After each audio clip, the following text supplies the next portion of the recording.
Congress MP Rahul Gandhi Delhi के constitution club में opposition के लीडरान के साथ नाश्ता कर रहे हैं।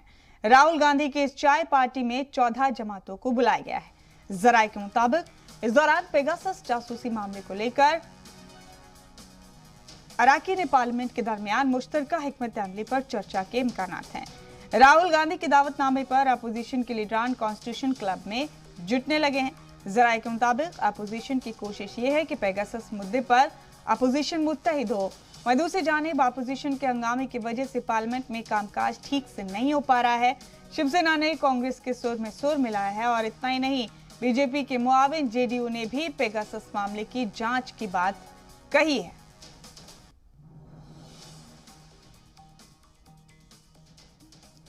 तो राहुल गांधी ने आज नाश्ते पर सबको दावत दी है। दिल्ली के कॉन्स्टिट्यूशन क्लब में ये एहतमाम किया गया है और अपोजिशन के तमाम लीडरान यहाँ जुटना भी शुरू हो गए हैं। सुबह 9:30 बजे का वक्त दिया गया था। ब्रेकफास्ट पर चर्चा की जाएगी। पेगासस जासूसी मामले पर मुश्तरका हिकमत अमली बनाने को लेकर चर्चा की जा सकती है। अभी तक का जो इस ब्रेकफास्ट पर चर्चा का एजेंडा समझ में आ रहा है वो पेगासस से मुतालिक बड़े पैमाने पर चर्चा करना हो सकता है। साथ ही साथ पेगासस जासूसी मामले को लेकर अपोजिशन लीडरान को मुत्तहिद करना भी इस कवायद का एक हिस्सा है।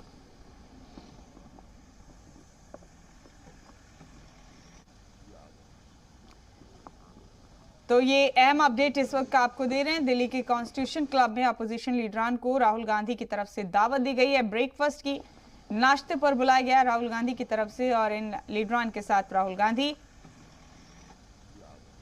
दरअसल ब्रेकफास्ट डिप्लोमेसी के जरिए पेगासस जासूसी मामले पर अपोजिशन को मुत्तहिद करना चाहते हैं। इस दावत में तृणमूल कांग्रेस, आम आदमी party, DMK, RJD, Samajwadi party, NCP तमाम जमातों के लीडरान शिरकत करने वाले हैं।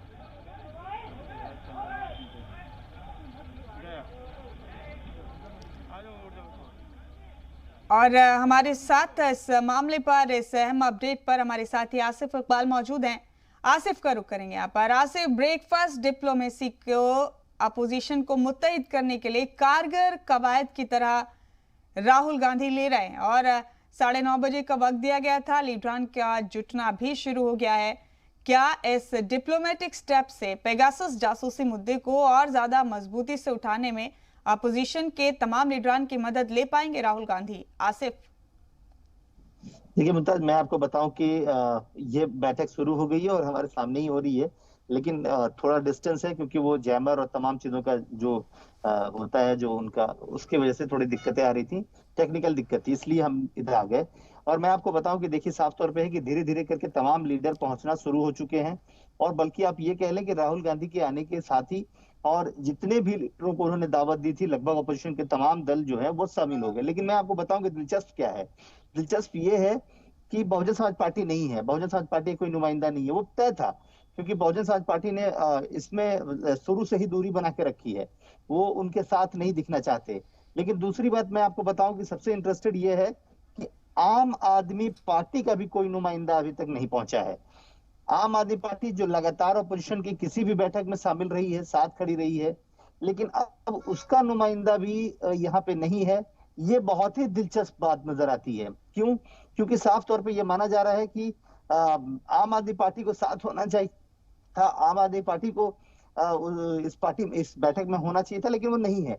दूसरी तरफ आपने ठीक कहा कि देखिए ये ब्रेकफास्ट डिप्लोमेसी है और ब्रेकफास्ट डिप्लोमेसी इसलिए है क्योंकि ऑपोजिशन को एक मुस्त दिखना चाहते हैं, मुत्तहिद दिखना चाहते हैं, ये बताना चाहते हैं राहुल गांधी की देखिए जो मौका हमको बहुत मुश्किल से मिला है उसको हम इनकैश कैसे करें। क्यों मैंने ये बात इसलिए कही कि 2019 के लोकसभा चुनाव के नतीजों के बाद कभी भी विपक्षी एकता एकजुट नहीं दिख पाई और कुछ न कुछ खामियां जरूर रही हैं, चाहे जिस भी पार्टी की वजह से हो। लेकिन इस बार पहली बार अभी तमाम दल जो हैं वो पहल करते नजर आ रहे हैं, एक दूसरे से मिलते हैं, एक दूसरे से बातचीत कर रहे हैं। देखिए टीएमसी जो बहुत कई मसले ऐसे रहे जब कांग्रेस के साथ वो खड़ी नहीं रही है, लेकिन अब कहीं ना कहीं से वो कांग्रेस के साथ दिख रही है, कांग्रेस के तमाम प्रोटेस्ट में वो शामिल हो रही है, एनसीपी भी अब वहां पे साथ में। और सबसे बड़ी बात है, दिलचस्प बात यह है कि नया पार्टनर उनको जो शिवसेना के तौर पे मिला है वो भी काफी अग्रेसिव होकर इस पूरे बैठक में शामिल रह रहा है और कहीं भी अपोजिशन की जो भी झंडा बरदारी है उसमें वो साथ खड़ा रह रहा है। तो ये कहीं ना कहीं से एक बात आप साफ समझिए मुमताज, की ये अपने आप में बड़ी बैठक हो रही है।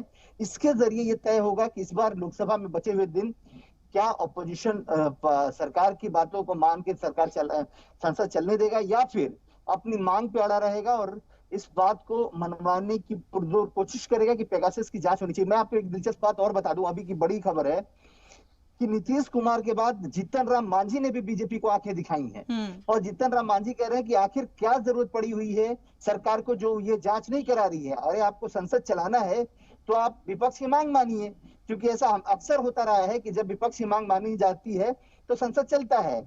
और बोला कि अगर पेगासस की जांच कराना चाहते हैं ये लोग कह रहे हैं कि ऐसी चीजें हैं, तो जांच कराने में सरकार को दिक्कत क्या है? सरकार को तो बल्कि ये दूध का दूध और पानी का पानी करना चाहिए। ये तंजिया है, इस बात को समझना होगा। ये तंज कैसा है जीतन राम मांझी ने, और जीतन राम मांझी वही बात बोल रहे हैं जो नीतीश कुमार बोल रहे हैं। तो कहीं ना कहीं से सरकार की सबसे ज्यादा फजीहत 2019 के बाद, मैं बार बार कह रहा हूं कि 2019 के बाद सबसे ज्यादा फजीहत मुमताज पहली बार हो रही है। इसीलिए जो अपोजिशन पार्टियां वो तो है ही है, लेकिन जो उनके साथ में है, जो एनडीए में शामिल दल है, जो सरकार चला रही है, वो भी पार्टियां अब सवाल खड़े कर रहे, चाहे नीतीश कुमार हो या फिर जीतन राम मांझी हो। ये कहीं ना कहीं से एक बात साफ होती नजर आ रही है कि सरकार पूरी तरीके से घिरती जा रही है पेगासस पर, क्योंकि हमने पहले भी कहा कि पेगासस पर यह डिसाइड करना है कि पेगासस सॉफ्टवेयर सरकार ने खरीदा है या नहीं खरीदा है। अगर खरीदा है तो क्यों खरीदा, और अगर नहीं खरीदा है, ये जो विपक्ष पूछ रहा है कि अगर नहीं खरीदा है तो उसकी इतनी हिम्मत कैसे हुई कि वो हिंदुस्तान में आके हिंदुस्तान के बड़े बड़े लीडर, बड़े बड़े डिप्लोमेट, बड़े जर्नलिस्ट की फोन रिकॉर्डिंग कर ले? कैसे कर लेगा? आखिर सरकार की कैसे लापरवाही कि कोई दूसरा देश का आता है और वो सॉफ्टवेयर यहाँ पे लगा के और तमाम चीजों को हैक करता है और उसके बाद चला जाता है। ऐसे थोड़ी चलता है। अगर आपने खरीदा है सॉफ्टवेयर तो आप बताएं कि आपने क्यों खरीदा है और उसके पीछे मंशा क्या है। क्योंकि अब सरकार इसलिए गिरती जा रही है क्योंकि हाल फिलहाल 2-3 घटनाएं जो हुई हैं, कर्नाटक में जो कांग्रेस की सरकार गिरी थी, मध्य प्रदेश में जो कांग्रेस की सरकार गिरी थी, बंगाल के चुनाव में जिस तरह के सवाल खड़े हो रहे थे, ये उससे कोरिलेट करके देखा जा रहा है। इसीलिए ऐसे मसले पर तमाम लोग एक साथ नजर आ रहे हैं, चाहे कर्नाटक के लीडर हो या फिर तमिलनाडु के लीडर हो या फिर बंगाल के लीडर हो या फिर मध्य प्रदेश के लीडर, सब लोग एक बात कह रहे हैं कि ये पेगासस क्यों लाया गया, और अगर लाया गया और सरकार मानती है कि अगर गलत है तो इसकी जांच कराए, और अगर सरकार इसको सही मानती है तो इंडोर्स करे कि हाँ उसने सही किया है।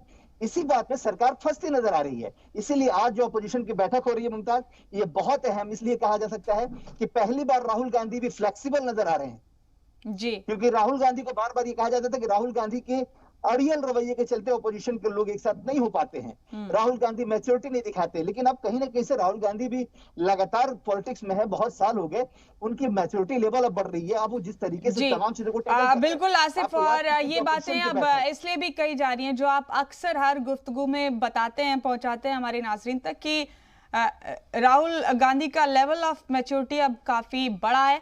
ये सीधी तस्वीर भी साथ साथ हम दिखा रहे हैं आसिफ अपने नाजरीन को। राहुल गांधी के साथ तमाम अपोजिशन लीडरान जमे हुए हैं, ज्यादातर लीडरान यहां पहुंच गए हैं। ये बराह रास्त तस्वीर भी हम दिखा रहे हैं। तो आसिफ, जो बात आप कह रहे थे, सोनिया गांधी ने तो इससे पहले भी कई बार अपोजिशन के लीडरान के साथ बहुत मामलों को लेकर मीटिंग्स की हैं, लेकिन ये पहली बार है जब राहुल गांधी ने इस तरह से कोई मीटिंग कॉल की है। और पूरे मानसून इजलास में जितने जारहाना अंदाज में राहुल गांधी नजर आए और जितनी कवायद अपोजिशन लीडरान को साथ लाने की हो रही है इस मामले पर, तो सरकार की मुश्किलात में इजाफा तो हो ही गया है आसिफ। देखिए बिल्कुल मुमताज, सबसे बड़ी चीज क्या है कि अगले साल 5 बड़े राज्यों के चुनाव हैं और खास तौर पे उत्तर प्रदेश का चुनाव है। और कहा जाता है कि उत्तर प्रदेश और बिहार दो ऐसे राज्य हैं जहां से देश की चाबी मिलती है, देश चलाने की चाबी मिलती है कि कौन सी पार्टी सरकार में सत्ता पे काबिज होगी, उसकी चाबी उत्तर प्रदेश और बिहार से होकर आती है। और इन दोनों राज्यों में बीजेपी सबसे बेहतर पोजीशन में है, इसलिए कभी नहीं चाहती है कि कहीं कोई। बिहार में सबसे बड़ी बात है कि बीजेपी नंबर 2 की पार्टी होने के बावजूद नंबर 3 के नीतीश कुमार को सरकार बनाने का न्योता दे चुकी है, सरकार बना के चला रही है।